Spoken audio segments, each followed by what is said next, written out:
So hello and welcome to my video on my Honda CB125R. So I've had this bike on order for a while now, and I noticed on YouTube that there was lots of press videos and lots of kind of reviews of the 2018 and the 2020s and the older models, but I was struggling to find any information on the 2025 model that's just came out. I wasn't going to get my bike till the 17th of November, but somewhere along the line I've managed to jump up the list and received it today, which is fabulous, apart from I haven't done my CBT yet, so that's a bit of a problem. So the bike is currently sitting in my garage, looking very, very nice, but I can do nothing more than just touch and look at it. So I thought what I'd do is, seeing as there doesn't appear to be anyone who has posted videos of the actual 2024 version, apart from the press videos, I thought I'd do a quick kind of walk around of my bike. I'm not a YouTuber or whatever you want to call them, so this is a very, very basic and nothing special, nothing animated or edited together. It's just me talking to a camera, and then I'm going to do a few pan shots of my new motorbike. So I went for the red. I just like the red and black combination. It's just a favourite colour combination of mine, so it made sense to go for the same in my bike. And looking at it, I'm really pleased with it. So I apologise for the mess in the background. Like I say, it's really windy today outside, so the audio would be rubbish. Although I have taken a few cutaway shots on the drive outside for the conversational stuff and the chatting, I'm having to do it inside where it's not as windy. So my initial thoughts are the wheels are now black, as opposed to the kind of bronzy colour that they used to be on the 2020 to 23 model. The red is also a slightly different colour. Now I plan to get this sealed and polished, but straight out the factory it's looking really nice. It's got a nice nice little sparkle to it. So yeah, so the wheels are definitely black now, which, to be fair, I quite like the bronzy ones, but then I'm quite OCD, so I think the black wheels, once I've got them sealed and polished, I think they'll hide the dirt and bits and pieces a little bit better when I do get to use the bike. The forks, I believe, are now all black. I've seen some versions with, like, again, the bronze colour on them, but the forks are all black now, which I kind of like. And also I've noticed there's a few models have got colour coded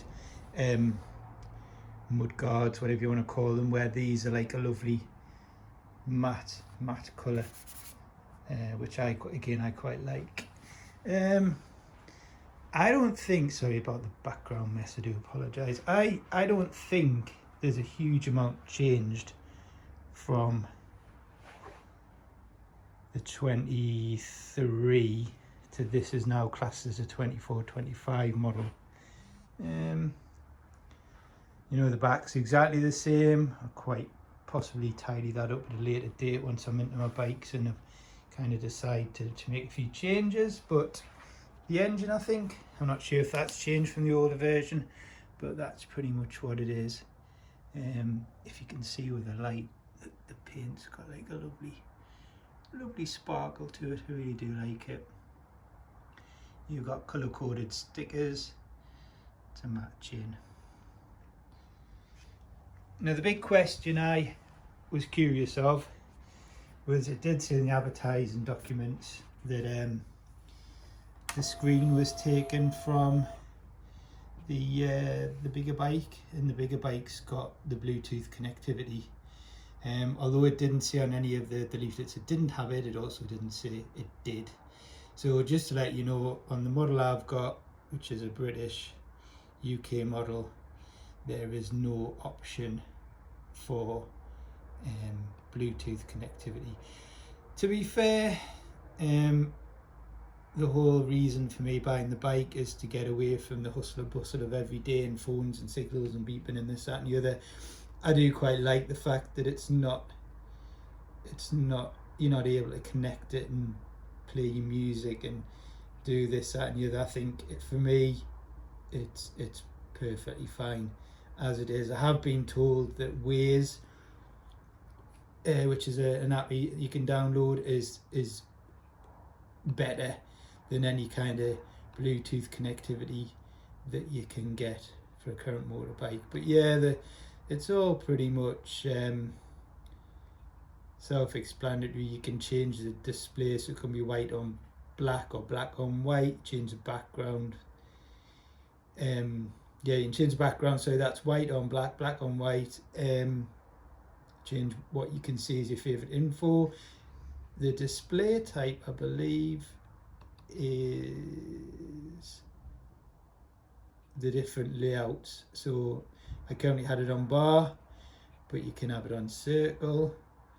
I'll go back, see what the difference is. So you've got the circle now, slightly different layout.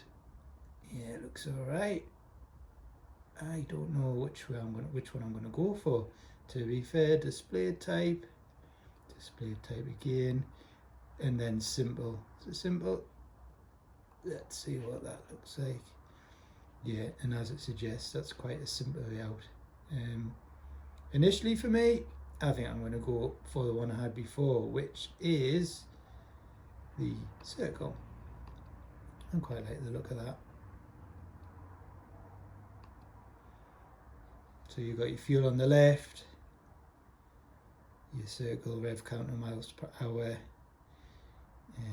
and then I think somewhere along the line you can probably add, that's it, you can put your other bits of pieces of information on there, so your miles per gallon and your trip as well. So I think that's miles per gallon, how far I've driven on this current ride, and my overall miles, and then my speed and revs. I think that's pretty much all I need with my gearing and the reminders if my stand's out or not. But yeah, just to confirm, sadly or not, I'm not too fussy about it, but it doesn't have Bluetooth connectivity, which I believe people might have been expecting, because the KTM kind of equivalent model I think has some form of Bluetooth connectivity. But yeah, I'm happy with this.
like I say, I haven't actually passed my CBT test yet, so the bike's kind of come before I can ride it. But over the next week or so, while I'm waiting for my test to kind of my appointment to do my CBT, I am going to add a USB charger to it, and I've also got a quad lock phone mount as well, which I'm going to put on it too.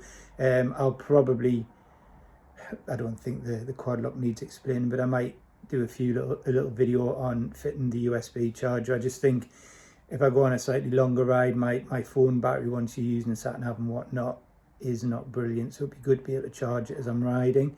Again, I think this is one of the first videos I know of on YouTube that's going through the spec of the 2024-25 model. So if there's anything I've missed out or any questions you've got about the bike, you know, drop a message in the comments and I'll get back to you and hopefully answer any questions you may have, because I think that there's not many in the showrooms to actually have a look at. I think they're just being ordered and delivered. So like I say, if you haven't had the opportunity to look at a 2024-25 model and you want me to take pictures or kind of do a little video of something that you might want to know about, then please drop me a line. Thanks for watching. Goodbye.